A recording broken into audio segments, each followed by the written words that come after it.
یوم عاشورہ اللہ تعالیٰ کے عظیم دنوں میں سے ایک دن، عظمت والا دن ہے، عظمت والا دن ہے، ٹھیک ہے، جیسے کہ اللہ تعالیٰ نے ارشاد فرمایا سورہ ابراہیم کی آیت نمبر 5 میں اللہ نے فرمایا وَذَكِّرْهُمْ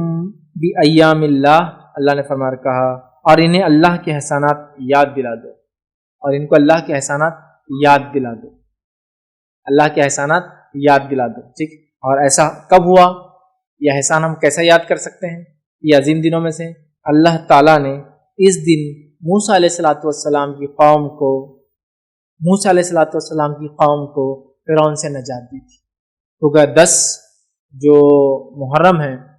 جو یہودی اس دن روزہ رکھتے تھے، جن کی مخالفت میں اللہ کے رسول صلی اللہ علیہ وسلم نے روزہ رکھا، وہ کیوں رکھتے تھے؟ کیونکہ اس دن اللہ تعالیٰ نے بنی اسرائیل کو، ہم سے پہلے مسلمانوں کو،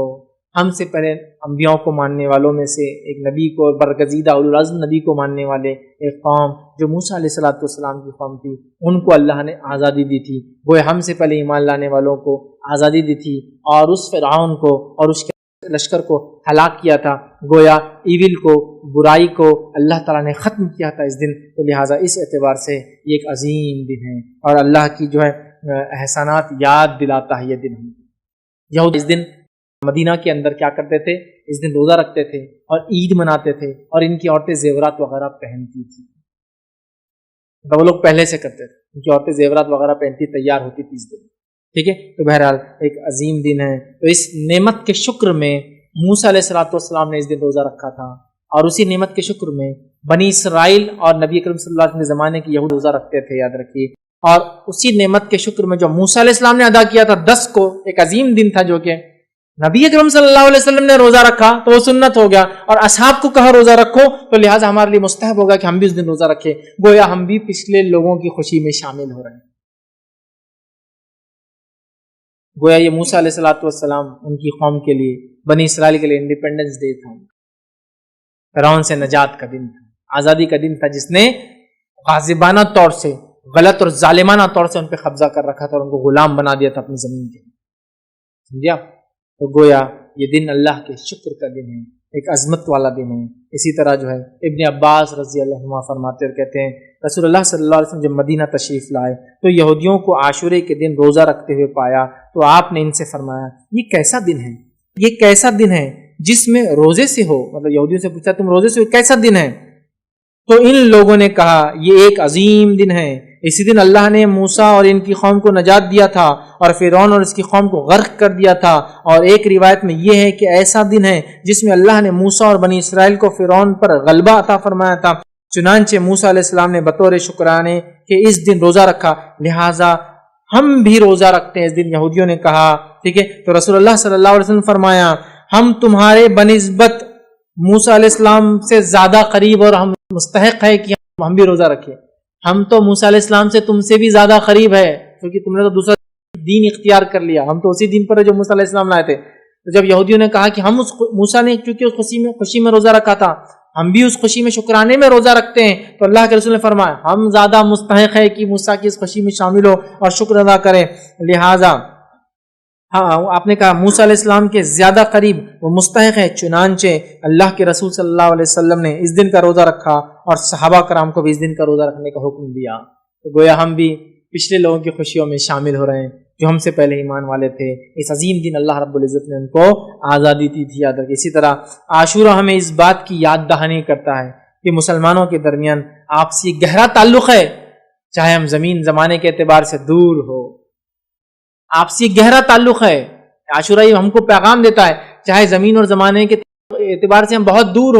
ہو سکتا کوئی مسلمان آج کسی اور ملک میں ہو، لیکن اگر تکلیف میں ہو تو ہمیں اس کا احساس ہونا چاہیے، اور زمانے کے اعتبار سے بھی اگر ہم سے دور ہو، جیسا موسیٰ علیہ السلام کی خوشی ہوئی ہم بھی اس خوشی میں شامل ہوئے، اگر ہم سے پہلے کے لوگوں کو کسی کو تکلیف پہنچی تھی تو ہم بھی ان کے دکھ میں آج شامل ہیں، ہم کو تکلیف ہوتی ہے اس واقعے کو سن کے، اصحاب اخدود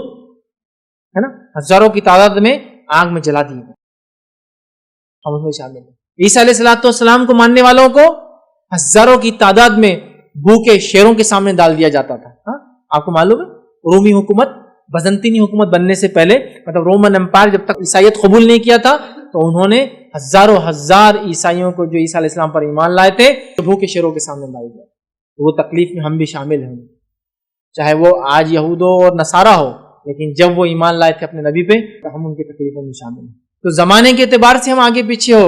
یا علاقے کے اعتبار سے ہم آگے پیچھے ہو، ہم ایک دوسرے کی تکلیف اور خوشیوں میں ساتھ ہے۔ یہ بات کہ ہم کو اس سے میسج ملتا ہے، یاد رکھیے کہ زمین اور زمانے کے بدلنے سے کوئی فرق نہیں ہوتا، ہم مسلمان آپس میں ایک دوسرے سے گہرا تعلق رکھتے، یہ میسج وہی تھا۔ اور کیوں نہ ہو، اللہ رب العزت نے قرآن میں یہ بات کہی، والمؤمنون والمؤمنات بعضهم اولیاء بعض، مومن مرد اور مومن عورتیں آپس میں دوست ہیں، اولیاء ہیں، ایک دوسرے کی مددگار ہے۔ سورۃ توبہ کی آیت نمبر 71 ہے یہ، ایک دوسرے کی مددگار ہے، دوست ہے، مومن مرد اور مومن عورتیں۔ تو یہ بھی پیغام ہم کو ملتا ہے۔ اسی طرح 10 کو جب موسیٰ علیہ السلام اپنی قوم کو لے کر نکلے اور سامنے سمندر تھا بڑا، بنی اسرائیل موسیٰ علیہ السلام کے ساتھ تھی، فرعونی پیچھے سے ان کا لشکر آ کر موسیٰ علیہ السلام کو گھیر لیا۔ سورہ شورى میں اللہ رب العزت نے اس واقعے کو نقل کیا، آیت نمبر 61 اور 62 کے اندر، اور اللہ نے فرمایا اِنَّا لَمُدْرَكُونَ، اور جب بنی اسرائیل نے کہا یقیناً اب ہم پکڑے گئے، اب پیچھے سے آگے انہوں نے ادراک کر لیا ہمارا اب تو ہم گھیر لیں گے، پکڑ لیں گے ہم کو، موسیٰ علیہ السلام نے فرمایا کہا کلا ان معی ربی سیہدین، ہرگز نہیں، یقین مانو میرا رب جو ہے میرے ساتھ ہے، جو ضرور مجھے راہ دکھائیں گا۔ اور کیا ہوا؟ اللہ نے حکم دیا اضرب بعصاک البحر، مار اپنے لاٹھی کو اس پانی میں، اور سمندر 2 حصوں میں تبدیل ہو گیا۔ موسیٰ علیہ السلام بنی اسرائیل اس سے نکل گئے، فرعونی بھی پیچھے چلے، ان کے نکلنے کے بعد سمندر پیچ اپ ہو گیا، مل گیا، اور وہ سب غرق ہو گئے۔ یہ تھا ہوا۔ اس کے بعد موسیٰ علیہ السلام نے شکر ادا کیا اللہ کا، اور روزہ رکھا، یاد رکھیں۔ اور یاد رکھیں اس دن کی تعظیم اتنی زیادہ تھی کہ تاریخی روایتوں میں ملتا ہے کہ دور جہالت میں بھی 4 مہینے محترم مشرکین مکہ مانتے تھے، مشرکین مکہ بھی اس روز روزہ رکھتے تھے 10 کو، اور اسی دن کعبے کا غلاف بھی بدلتے تھے عاشورے کو۔ کعبے کا غلاف یاد رکھیے نبی اکرم صلی اللہ علیہ وسلم نے بدلا، اور اس کے بعد وہ سلسلہ اور معاملہ چلتا ہی رہا۔ تو مشرکین مکہ دور جہالت میں اس دن روزہ رکھتے تھے کیونکہ اس دن کی عظمت کے اعتبار سے، اور وہ لوگ اس دن کعبے کا غلاف تبدیل کیا کرتے تھے۔ تو گویا مشرکین مکہ کے پاس بھی اس کی عظمت تھی۔ اور اسی طرح مائی عائشہ کی جو روایت ہے اس سے پتہ چلتا یہود و نصارہ کے پاس بھی اس کی عظمت اور تعظیم تھی۔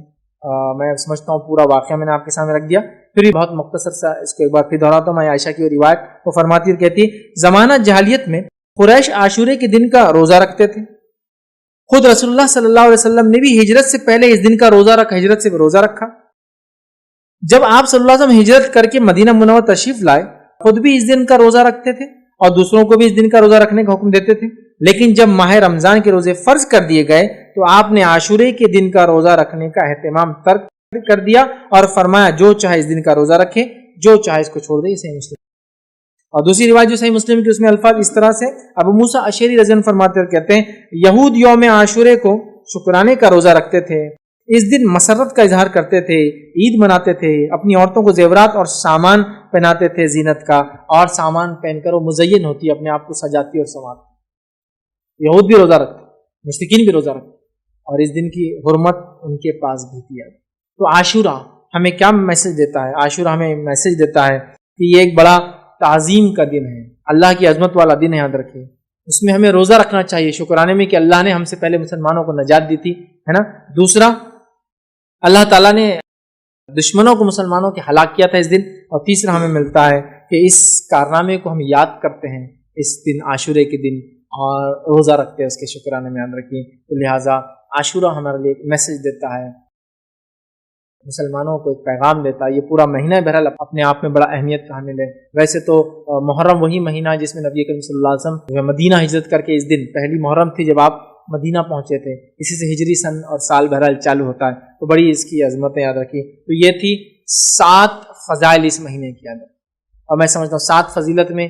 یہ تو ہم کو واضح پتہ چلا، یہ حرمت والا مہینہ ہے، یہ نیکیوں کے کرنے والا مہینہ ہے، یہ معصیت اور گناہوں سے بچنے والا مہینہ ہے، کثرت سے روزے رکھنے کا مہینہ ہے، یہ اللہ تعالیٰ کا مہینہ ہے، اور اسی طرح اس میں عاشورے کا روزہ رکھنا ہے، 9، 10 ٹھیکے کا روزہ رکھنا ہے، کوشش کرنا ہے، نہ ہو سکے تو پھر 10 اور 11 کا بھی انشاءاللہ روزہ انسان رکھ سکتا ہے۔ اور یہ دن ہمیں یاد دلاتا ہے، اور ہمیں دوسرے مسلمانوں سے زمین اور زمانے کے اعتبار سے ہم سے الگ کیوں نہ ہو، ان سے ہمارا رشتہ جوڑتا ہے، اخوت اور بھائی چارے کا ہمیں